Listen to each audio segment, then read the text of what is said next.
broken bones, eyes that have been sprayed with shrapnel. The list is long and predictable.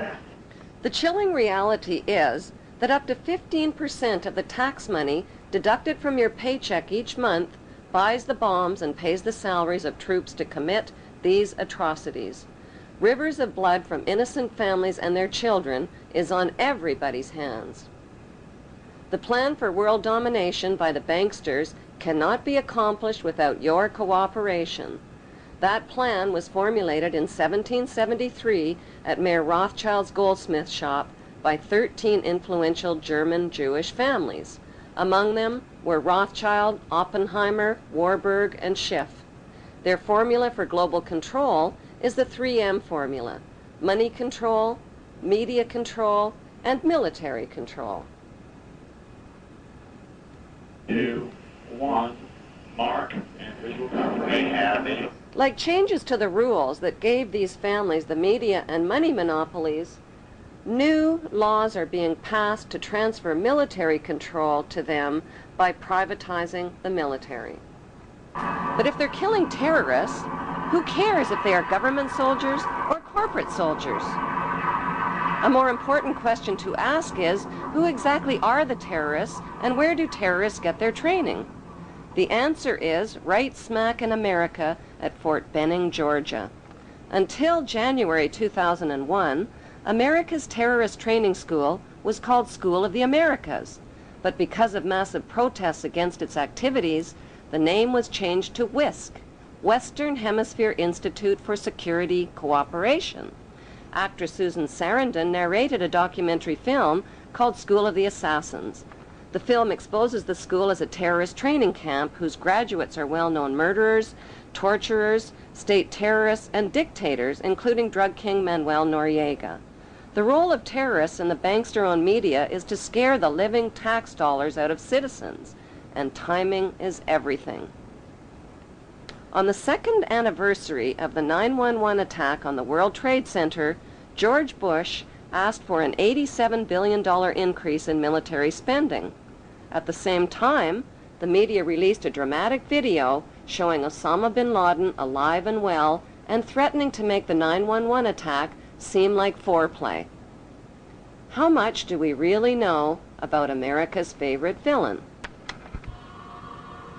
Multimillionaire Osama bin Laden was the 17th of 52 children fathered by a wealthy construction baron named Mohammed bin Laden, who had close ties to the Saudi royal family and the Bush family.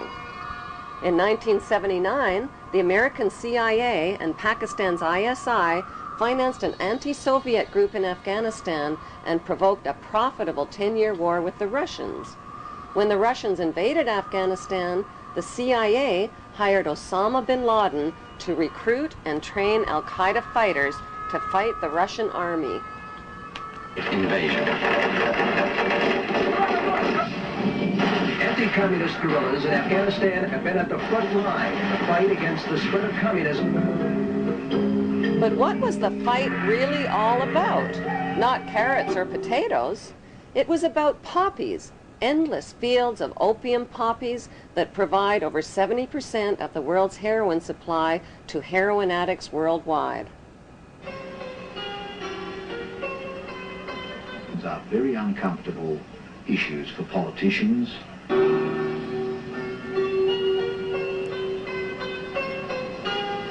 It was a dramatic story, but the media failed to tell us the less heroic side of Afghanistan's freedom fighters. America's new friends had become hooked on the economics of the poppy. During the war, many of the mujahideen radically increased the production of opium, the raw ingredient of heroin. The international drug trade began in 1606 when Queen Elizabeth I built England's wealth by trafficking illegal opium from India to China. British East India Shipping Company and profited handsomely, not just from drug trafficking, but from trafficking African slaves with her slave trader, John Hawkins.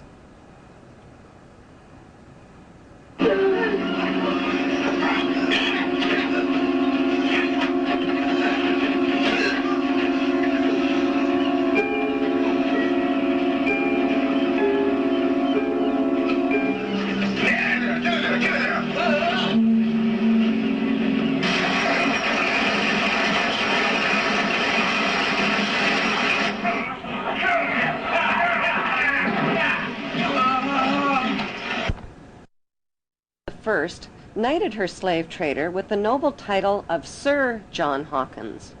By 1830, the British had distanced themselves from dope dealing by granting opium monopoly rights to the Jewish Sassoon family, who became known as the Rothschilds of the Far East.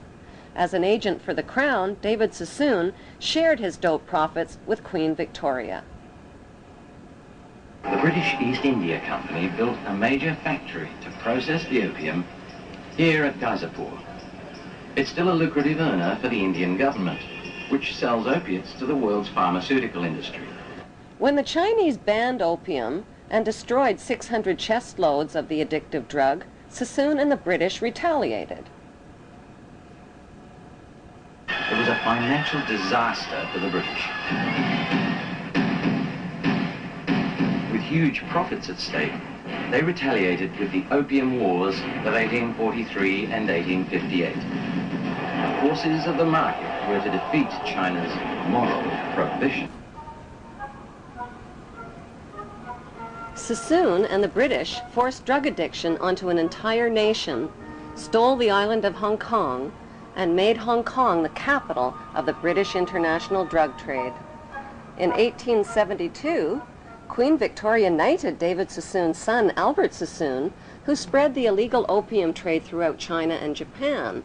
In 1887, Sir Albert Sassoon married Aline Caroline Rothschild and joined the pirated fortunes of the Sassoon drug cartel with the Rothschild money cartel.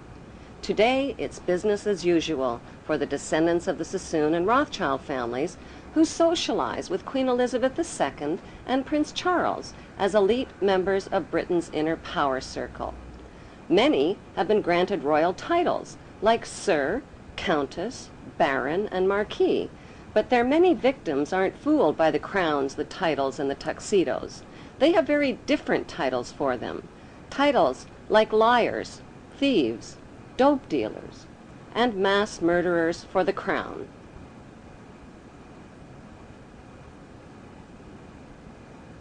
On the other side of the Atlantic, a member of the same opium smuggling syndicate, Samuel Russell, founded Yale University's Skull and Bones Brotherhood with drug money.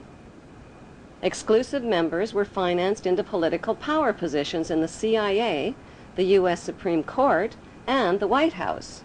When Skull and Bonesman George Bush Sr. became CIA director in the 1980s, the CIA recruited Osama bin Laden to train al-Qaeda and Mujahideen fighters in Afghanistan. The job of Osama's trainees was not just to fight the Russian communists, it was to run Afghanistan's multi-billion-dollar opium trade.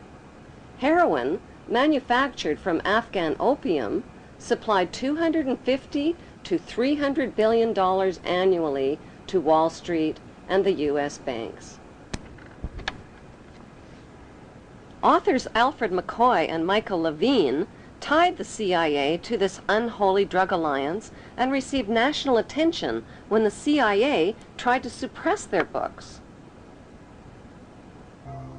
Michael Levine became a best-selling author when he wrote about his experience of this unholy alliance. After 30 years' distinguished service with the DEA, he could write with some authority. You could look at what they did to me as an example in microcosm of Central Intelligence's actions and the State Department in completely subverting the drug war. You know, the drug war was something that only existed in the minds of Americans, on the streets of America, for kids like my brother, for cops who died. There was no drug war. The biggest drug dealers in the world were given a license to sell drugs to Americans to support themselves. And this continued right down from Southeast Asia, through the Mujahideen, through the Contras. But how was the heroin smuggled into the United States? One of America's most gruesome secrets is that during the Vietnam War, heroin was smuggled into the United States by hiding it inside the body bags of dead American soldiers.